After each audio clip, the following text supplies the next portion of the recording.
Pronto, meu amigo. Agora vamos levar este feno para o celeiro. Bom dia, amigo! É fácil desejar bom dia para quem não faz nada. Você só pode estar com inveja.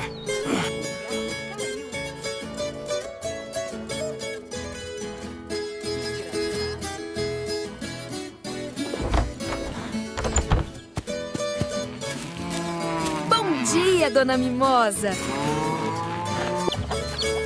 Bom dia, galinhas!